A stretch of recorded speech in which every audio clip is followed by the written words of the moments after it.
invitation to speak this morning. I've been involved with research looking at the economics of second-generation biofuels at the University of Illinois for the last 3 or 4 years.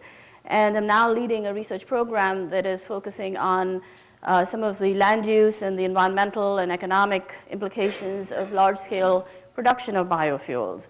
One of the unique features of the Energy Biosciences Institute is that we've got a number of different research programs focusing on different disciplinary strengths, and as a result, the economics program gets to work with the agronomists as well as the environmental scientists and others, and therefore the research that we do takes into account some of the recent learning that is coming out of these other disciplinary areas.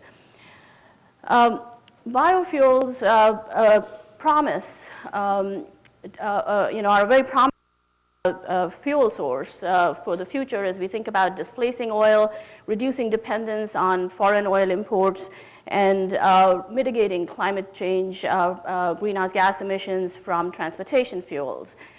But there are a number of challenges that need to be overcome if this is to become a sustainable source of fuel in the future. And these are primarily in the areas of the economics, the environmental effects, as well as the social acceptability. On the economic side, for biofuels to be a viable long-term source of fuel, it has to compete with oil at the market price of oil. And so the price of biofuels has to eventually come down to whatever the price of oil happens to be. Biofuels, because they're going to be competing for land with other crops that are currently being grown, they have to be able to offer a return to farmers for the feedstocks that they're growing that is comparable, if not more, than the return that they're currently getting from their existing conventional crops. On the social acceptability side, we've seen and heard about the concerns of food versus fuel. And as biofuels divert land away from crop production, they are likely to raise food prices. And therefore, there is this concern about the extent to which we're willing to accept higher food prices with possibly lower fuel prices. And of course, the effects of these are very diverse across different societal groups. They hurt agricultural consumers, they're going to hurt the livestock producers, they're going to benefit the biomass crop producers, and possibly benefit fuel consumers. And so there are trade-offs involved as we think about the societal implications of biofuels. And then finally, on the environmental side, we're concerned about not only the fact that biofuels need to be environmentally friendly than oil, which is what they seek to displace, but that they have to be able to provide a more environmentally friendly land use as compared to the existing land uses that they would be displacing. And therefore, concerns about the impacts on water quality, on biodiversity, as well as on other ecosystem services that we get from land also come up. And we have to find feedstocks that can provide those environmental services as well as energy that can displace oil.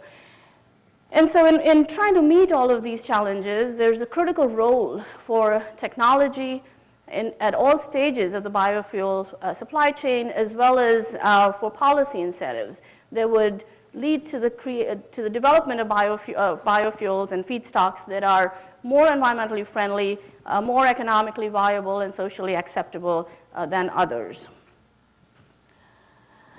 And so there are several choices that exist as we think about how we should be developing the second generation biofuel industry. And among those are the mix of feedstocks that we would be using, the technology that is used for feedstock production, as well as the inherently in the feedstock. We heard in the talk right before about the possibilities of producing feedstocks with lower nitrogen requirements, greater drought tolerance, and other features, as well as the technology that's used for fuel conversion, whether it's first generation, second generation, and beyond. And all of these are eventually guided by the policies that are in place, and there are a number of choices for those policies as well, which I'll talk about, which would influence the competitiveness of different types of fuels at differentially, and therefore create different incentives based on the yields of these feedstocks, based on their environmental effects across a wide range of different types of environmental effects. So just to look at some of these choices, there are a number of food crops that are available, some of which are being used in the US, corn in particular, wheat and others in Europe, sugarcane in Brazil, that differ in terms of the yield of fuel, the gallons per acre that can be obtained. And then there are some of these herbaceous cellulosic materials, switchgrass, miscanthus, crop residues from corn and wheat and so on, that are also quite different in terms of the amount of gallons per acre that one could obtain from that. And that influences not only the competitiveness of these different feedstocks, but also the extent to which land would need to be diverted from food production to fuel production, and therefore the impact on food prices and so on. As was mentioned, there are experimental fields where side-by-side trials are taking place of switchgrass and miscanthus. This is corn stover that could be harvested. And so our research has been looking at some of the economics of using these types of herbaceous feedstocks and comparing the costs and benefits of doing that relative to corn ethanol as well as gasoline. Looking at some of the environmental effects of these alternative feedstocks, previously in the morning, Evan DeLucia presented the greenhouse gas benefits, focusing in particular on the soil carbon aspects of it across these different choices. This is actually just focusing on the above ground life cycle emissions, all the way from planting to harvesting and transporting these feedstocks. And so as compared to oil, or to gasoline, which has about 94, 95 grams of CO2 per megajoule, corn ethanol essentially could reduce it, or at least under current technology on average, would reduce it by about 30%. It could go up to more depending on the choice of the fuel used to co-fire the refineries and so on. But the feedstocks here, the corn stover, miscanthus, and others offer much greater possibility of reducing greenhouse gas emissions per megajoule. And in particular, miscanthus could, just looking at the above ground emissions, could reduce them by about 95% relative to gasoline. If we include the soil carbon sequestration potential, then in fact, miscanthus would be a sink for carbon. Switchgrass is, currently, at least based on current recommendations for nitrogen application, would reduce it by about 60% or so relative to gasoline, and sugarcane at about 70% or so. So the different feedstocks differ in terms of their greenhouse gas mitigation benefits. They also differ in terms of their water requirements. And so we're looking, of course, only at rain-fed production of these grasses. But, and miscanthus and switchgrass have very high water use efficiency. But they do consume quite a bit of soil moisture, and therefore water subsurface flows are likely to be affected with if there is large-scale plantations of these grasses, and therefore studies recommend that there be you don't have large monocultures with limits, say 20–25% of area that goes into these grasses, and so that has implications for the extent to which we would want to have concentrated production and where that production might occur. There's also concerns about water quality, and corn and corn stover are both, require intensive nitrogen. They're produced in this region of the country, and that's also the region where there is concerns about water quality in the Mississippi, as was mentioned this morning, and hypoxia. And therefore, there's while corn stover is an easily available cellulosic feedstock, there are concerns about the extent to which the stover should be removed from the soil in order to prevent soil erosion and depletion of soil organic matter and runoff and so on. So looking, one of the things we've been doing is to look at the yields of miscanthus and switchgrass and across different regions in the U.S. and using data from locations in Illinois where there have been trials for the last 7-8 years growing miscanthus and switchgrass. We've developed a crop growth model and validated it using these existing observations for both of these crops, and then use that to expand that to look at what the yields might be given the growing conditions in different parts of the country at a very fine level in terms of sort of a 10-kilometer by 10-kilometer level, taking into account soil moisture and climate and radiation and so on.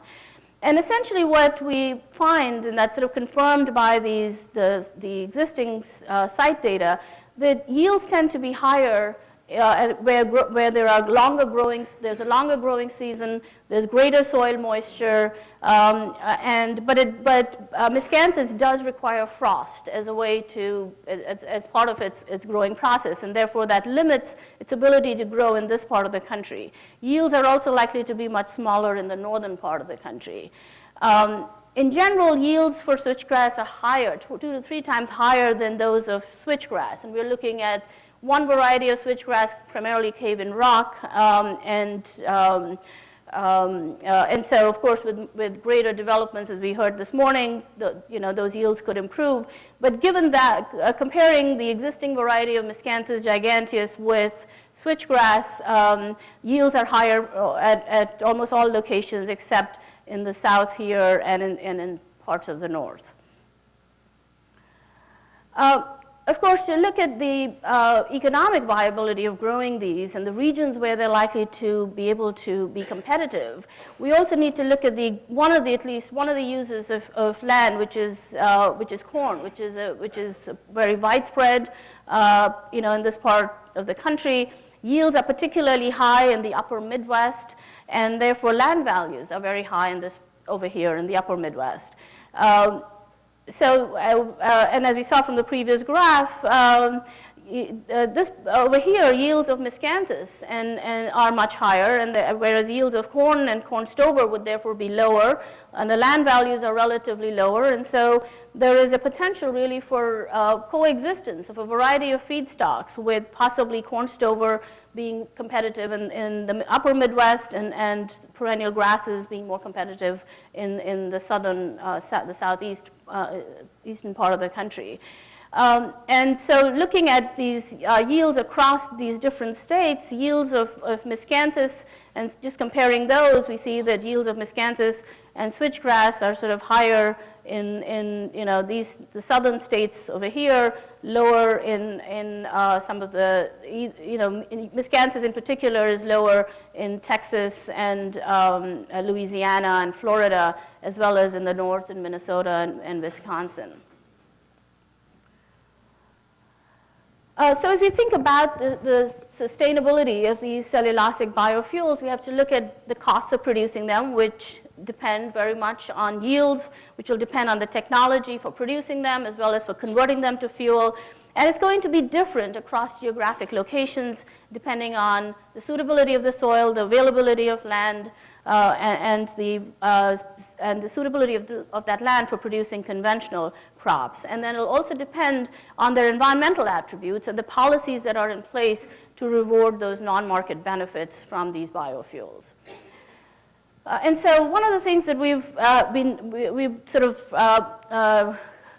developed some insights on, and given that there isn't a large-scale commercial production of miscanthus or switchgrass right now, there are a lot of unknowns about what technology will be used for harvesting them, for transporting and storing them, and for converting them, as well as about the characteristics of these crops, the yields that might actually emerge, what would be the ease of establishing them, and so on. And all of those factors play a critical role in what the cost is going to be of these feedstocks. And so we look at a number of different plausible scenarios and try to compare these to get some understanding of the range within which these costs might lie and how these differ across different feedstocks and across different regions. And so in particular, we've been looking at how differences in rhizome costs, for example, of miscanthus, or the replanting that might be required in the second year if there's difficulty in establishing it in the first year.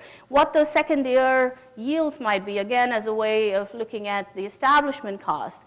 The harvesting costs and the losses during harvesting, which depend very much on the timing of the harvesting, as well as the differences in the cost of land might do, among other things, might do to the costs of producing these particular grasses.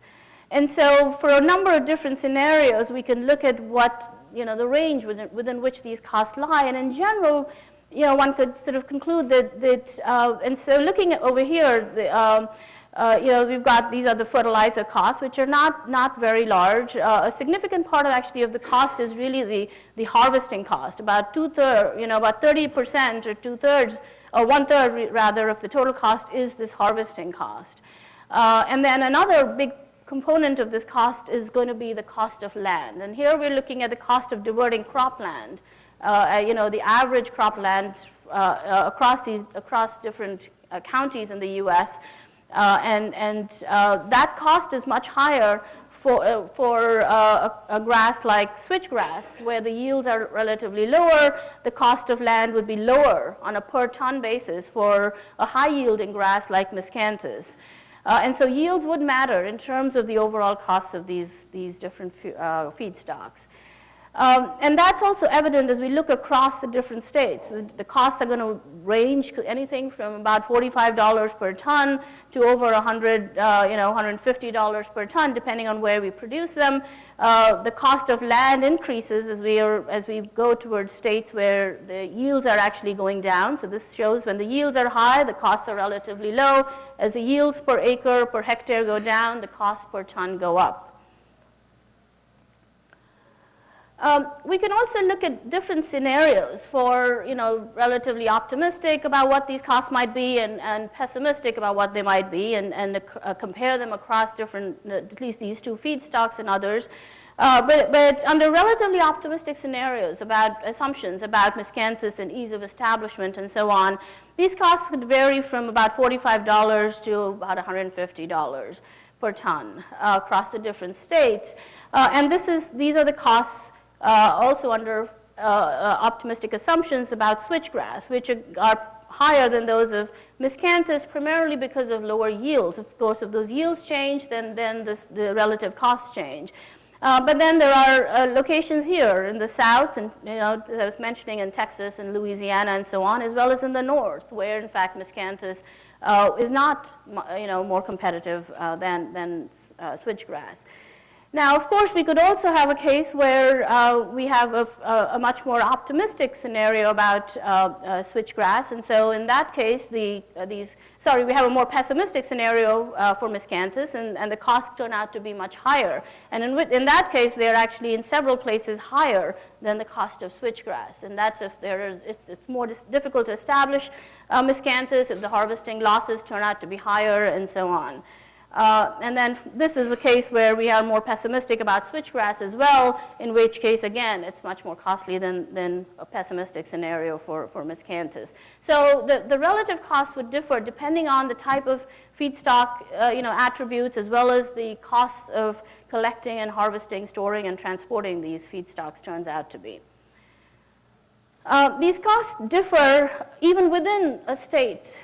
Each of the states, they differ quite a bit between counties, depending upon the suitability, depending upon the yields of particular grasses, as well as local crops and so on. And in general, we can the pattern is similar to what we expect based on yield, where the costs, for example, of miscanthus are much lower in this part of the country, higher over here, and higher in this region. Here because of the high cost of land, here because of low yields. And in general, costs are lower for miscanthus than for switchgrass. If we compare across corn stover and miscanthus, costs of corn stover are much higher in the Midwest because of higher yields compared to miscanthus. Just putting this together with the cost of conversion, and again, the cost of conversion is only an estimate at the moment because there isn't a commercial technology that we can base it on. But comparing across these on a per gallon basis, we could sort of see that there's not a whole lot of difference, at least on a per gallon basis, between switchgrass and miscanthus. And this is under very representative average conditions. It differs across different regions and so on. The cost of land differs, is much higher for switchgrass, as I mentioned. And if we compare across cellulosics with corn ethanol, unlike corn ethanol, in the case of corn ethanol, a significant portion, about 2/3 of the cost of corn ethanol is the cost of corn itself. The cost of conversion is relatively small. Unlike that, if you look at the cost of conversion here, at least under best case scenarios, it's about twice as high as that for corn ethanol. And so there's considerable potential there to lower those costs and make this more competitive with corn ethanol. And so that's where, given that you know, with current, on the basis of just looking at current costs, the market itself would not support the production of cellulosic biofuels, given those costs relative to oil as well as relative to corn ethanol. And that's where policies have to come in place. And there are a number of existing policies, and then there are proposed policies that that are relevant for biofuels. We currently have biofuel mandates. We have got subsidies, and then there is a proposed climate legislation which could value the greenhouse gas mitigation benefits of cellulosic biofuels. So current mandates, of course, require increasing production, a steep ramping up of the production of cellulosic biofuels to a total of 36 billion gallons by 2022. And if you look at cumulatively, of course, corn ethanol is still the dominant fuel, with about 2/3 of that total fuel between now and 2022 coming from corn ethanol, and about 1/3 from cellulosic sources and advanced biofuels. There are a number of other policies that are also encouraging the promoting cellulosic biofuels. There's the tax credit for corn ethanol has been reduced from 51 to 45 cents. On the other hand, there's a $1 per gallon subsidy for cellulosic ethanol. There is the biomass crop assistance program, which is seeking to cover some of the costs of establishment, the costs of harvesting, and so on, which would substantially change the economics of producing them. And then there are a number of other support policies as well. As we think about these policies, they create very different incentives for different types of fuels, and as well as for reducing greenhouse gas emissions versus increasing biofuel production. And biofuel mandates are great from the perspective of creating an assured demand for biofuels and therefore reducing the uncertainty for the industry. For the next 15 years, we know that there will be a demand, a mandated demand, and it also creates an opportunity for learning by doing. By forcing greater production and accelerating production beyond what the market would permit, it does create this opportunity for experiential and learning from experience, and therefore lowering those costs in the future. The impact on total greenhouse gas emissions, however, depends on a couple of different things. And in particular, the mandate would result, if it is met, if it's a binding mandate, would result in a reduction in the greenhouse gas intensity of motor fuels, because it would blend 36 billion gallons of low carbon fuel with gasoline. But on the other hand, the mandate is also likely to displace gasoline and therefore lower the price of gasoline, and therefore the impact on the price of the blended fuel is unclear. It depends on the extent to which the cost of biofuels is high and the cost of gasoline falls as a result of it. And therefore the impact on fuel consumption really depends on several factors that we've been looking at, and in general, what we find based on our research is that the impact on total greenhouse gas emissions is actually ambiguous and depends on many different factors and so on. So while it's likely to increase the supply of biofuels, displace gasoline, the extent to which it lowers greenhouse gas emissions depends. It also is likely to have an adverse impact on food prices, and that depends on what type of land is used and so on, and which types of feedstocks are used. Looking at what can we sort of learn from the experience of the corn ethanol industry, and sort of research shows that the cost of corn ethanol production, as compared to 1980, over the 1980 to 2005 period, have fallen by over 55%. In part, that's because the cost of corn production have fallen as corn productivity has gone up, as well as the cost of processing. The industrial processing costs of producing corn ethanol have fallen. To a large extent, this negative trend in costs can be related to increasing cumulative production of ethanol. And therefore, there is this experience curve which could apply and is likely to apply in the case of cellulosic fuels as well, which could lower the cost from where they are currently to make them more competitive as the mandate progresses and to the extent that it is actually met. The other aspect of in lowering the other feature, or the other element that has led to the reduction in corn ethanol costs is that there's been improved energy efficiency in response to high energy prices and concerns about the energy balance of corn ethanol. Energy efficiency is improved. It's a more labor-saving technology. The water use has gone down, and there are economies of scale. And so that offers, that is promising in terms of what one might expect for cellulosic ethanol in the future as well.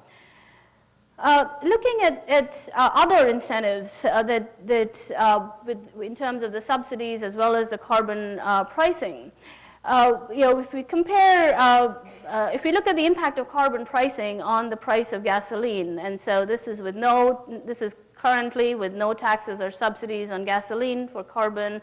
As you raise the price of carbon from $30, $50, $75, $100 per ton, the cost of gasoline would go up. If we look at the cost of corn ethanol, and that's sort of where corn ethanol is currently, this is on a per liter basis. If we were to give a carbon credit to corn ethanol, that would make corn ethanol much more competitive. And in fact, at some point with a $100 per ton CO2 price, corn ethanol would actually become cheaper than gasoline. Looking at miscanthus, and this is sort of under the optimistic scenario, again, the carbon credit would lower the relative cost of miscanthus, but a very high price, even at $100 per ton of CO2 at current costs, it's still more expensive, at least compared to corn ethanol, although it does become cheaper than gasoline. Again, this is under current prices. And if we look at switchgrass, it's sort of a similar scenario with the cost going down and as the carbon credit increases. On the other hand, if we look at the existing biomass subsidies that I was describing to you, those go a long way towards making making cellulosic ethanol much more competitive with both corn ethanol as well as gasoline. And in fact, our study shows that with those biomass, particularly the biomass crop assistance program, cellulosic ethanol could in fact even outshoot that mandate if there is this experiential learning so that costs go down as well as these support policies. But while they have an impact on competitiveness, they also have an impact which is very different if you look at on greenhouse gas emissions. A carbon price, say under a cap and trade type of policy, would encourage substitution from gasoline to biofuels, particularly to the lower carbon biofuels. But it would also encourage fuel conservation, and therefore it would reduce the amount of total greenhouse gas emissions from the transportation sector. If using a carbon price alone as a way to incentivize biofuels would require a very high carbon price in order, at least with current technology. And so that implies that we need additional policies in addition to the carbon price to jumpstart the cellulosic biofuel industry. Of course, you know, once the industry does become mature, then it's better to have more performance-based policies so that, in fact, the greenhouse gas emissions are reduced more cost-effectively. These volumetric tax credits and the BCAP program, which is a per-ton subsidy, encourages higher-yielding grasses. And therefore favors a grass like miscanthus as opposed to, say, corn stover or switchgrass. On the other hand, because it's volumetric, it doesn't take into account the greenhouse gas benefits of these technologies, and also creates greater incentives for removing more residue, for example, of corn stover, rather than leaving it on the soil. And therefore, it has to be accompanied by other policies to prevent unintended consequences for the environment. So in general, just to close up, the long-run sustainability of cellulosic biofuels depends on, among other things, on yields. Higher yields would also mitigate the competition for land, as well as allow the use of marginal soils, which would reduce the diversion of cropland for biofuel production. It also depends on the environmental attributes of these technologies, in particular the energy intensity, their water use, and effects on water quality. And on having performance-based policies instead of mandates and volumetric subsidies that are in fact targeted to particular environmental or other objectives, and therefore have fewer unintended consequences and are more cost-effective in achieving those objectives. There's considerable spatial difference in the competitiveness of different feedstocks, which suggests that there isn't likely to be a single crop that would be the winner, but a mix of feedstocks is likely to exist, and that would vary spatially. The yields of bioenergy crops clearly matter, and as well as it's important to keep these environmental considerations into account, in mind as one is developing these technologies, because that would impact their competitiveness under alternative policies. And policies that differentiate among biofuels based on their environmental benefits are important for achieving this long-term sustainability. So I'm going to stop with that and be happy to take any questions. Thank you.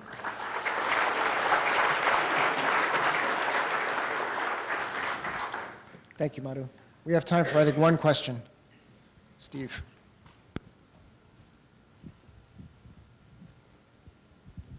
Without getting too political, can you talk a little bit about the implicit and explicit subsidies of gasoline and what that has, what effect that has on the sort of bringing biofuels to market? I've heard numbers as high as $50 per gallon for gasoline, but maybe you could speak to that a little bit.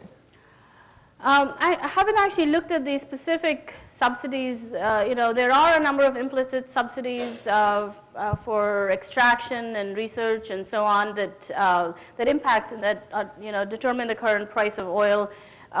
There's also, in addition to subsidies, there is, you know, the price of oil is a complex element, and there's, in addition to subsidies, there is the world price of oil that's determined by OPEC, so there's market power there, which is resulting in the price of oil being higher than its marginal cost of production.